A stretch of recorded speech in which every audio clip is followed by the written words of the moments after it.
Tonight, we are hearing from Representative Cory Mills' attorney. We told you Wednesday Mills was accused by a former romantic partner of threatening to release intimate photos and videos. Lindsay Langston, a state committee woman and 2024 Miss United States of America, filed a police report and petition for an injunction. West U's Haley Crumbleholm explains where that request stands tonight.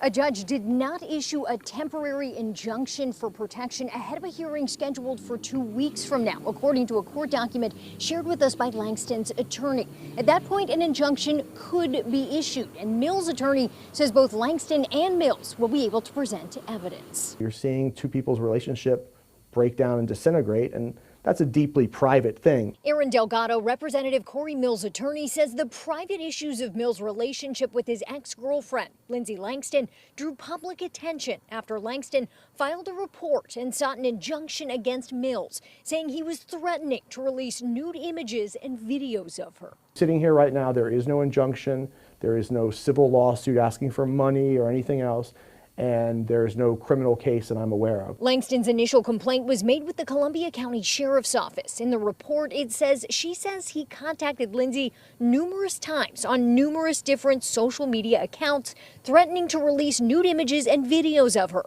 to include recorded videos of her and Cory engaging in sexual acts. It also says she told law enforcement Cory threatened to harm any men Lindsay intended to date in the future. The report says Langston provided messages between her and Mills. In one message, Mills wrote, "I'm sorry to see this is how you treat things. Good luck to you. Thanks again for the videos." In another, Langston wrote, "Please leave me alone." Mills responded, "Okay, Linz, get me his number and I can send him videos. Take care." The sheriff's office said they handed the complaint over to the Florida Department of Law Enforcement because it involved an elected official.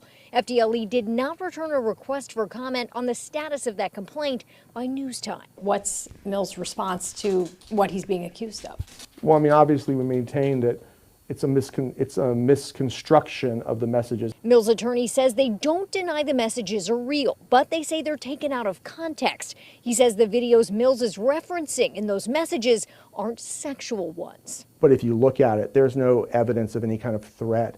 There is no evidence of exposing anything like truly intimate, none of that stuff. It's really just two people whose relationship has fallen apart. Haley Crumbleholm, West 2 News.